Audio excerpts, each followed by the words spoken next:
Buenos días, tardes o noches a todos y todas. Mi nombre es Valentín Velázquez y en la clase de hoy hablaremos acerca del ciclo menstrual. El ciclo menstrual o ciclo sexual femenino es un proceso fisiológico a través del cual pasan todas las mujeres en edad fértil. Este inicia hacia la finalización de la pubertad a través de la primera menstruación, que recibe el nombre de menarca o menarquía. A partir de allí se desarrollan las menstruaciones de manera cíclica interrumpidas únicamente por el embarazo hasta la menopausia.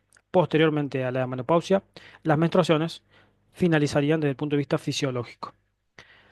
Este ciclo menstrual consta de tres fases, denominadas una fase folicular o proliferativa, una fase ovulatoria y una fase lútea o secretora. La fase folicular es la primera en darse. Esta se entiende por convención que se da a partir del día 1 del ciclo menstrual, que es luego del inicio de las menstruaciones. A partir de allí empiezan a producirse unas transformaciones en los folículos primordiales para su desarrollo. A su vez también existe un cambio a nivel endometrial.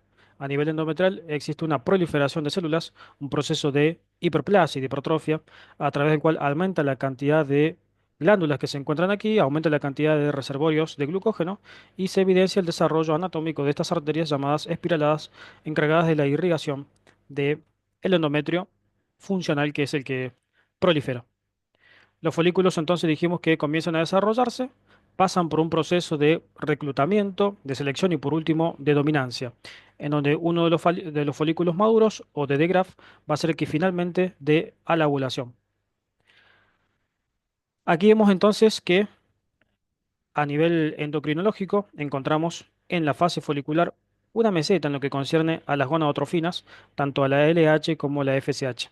Se evidencia próximo al día 14, que será el día de la ovulación, de la fase ovulatoria, en donde justamente se va a ovular, es decir, se va a romper el folículo y se va a liberar el ovocito, un pico de hormona luteinizante, ¿no? Con lo cual el pico de hormona luteinizante determina la aparición de la fase ovulatoria.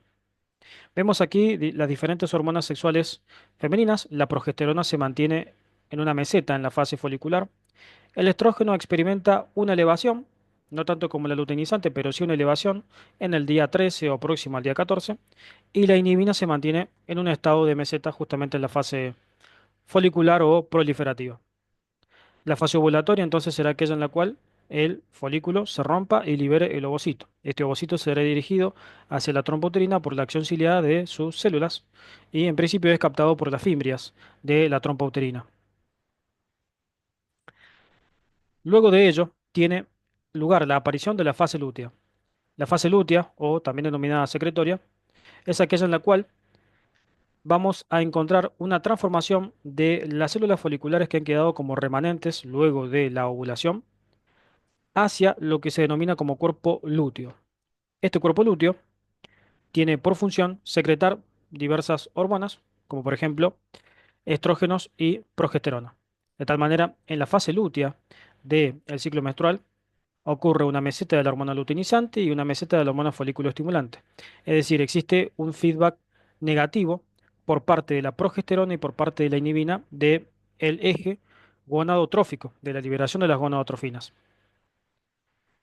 Si no existe fertilización, es decir, si no existe unión de un espermatozoide con el ovocito, lo que sucederá consiguientemente es que el cuerpo lúteo se atrofiará, se degenerará y quedará cicatrizado en el ovario como lo que se denomina cuerpo blanco o cuerpo albicans. A su vez también existen cambios en el endometrio funcional. Sigue existiendo un aumento de- un aumento y proliferación del tejido, un aumento y proliferación de las células. Y si al cabo de 2 o 3 días no se produce entonces la fertilización, se da lugar a la hemorragia, se da lugar a la menstruación, que tiene una duración media de entre 3 a 5 días. Aquí entonces visualizamos una ilustración que nos está mostrando un ovario infantil y los diferentes folículos en un folículo en maduración. Vemos aquí entonces el cordón epitelial del crecimiento, la túnica albuginea y el córtex del ovario. Aquí tenemos los óvulos primarios y aquí tenemos los folículos primordiales, que son los que empiezan a experimentar los diferentes cambios producto de la hormona folículo estimulante. Aquí vemos el folículo en maduración, donde se ve aquí el desarrollo del óvulo, la zona pelúcida, la corona radiada, el cúmulo óforo que lo sujeta hacia las células foliculares. Aquí vemos la cavidad toda llena de líquido folicular y dos tipos o dos conglomerados de células que son las células de la granulosa y las células de la teca. El interés de conocer esas células de la granulosa y esas células de la teca se da en que estas, las células de la teca, sintetizan andrógenos.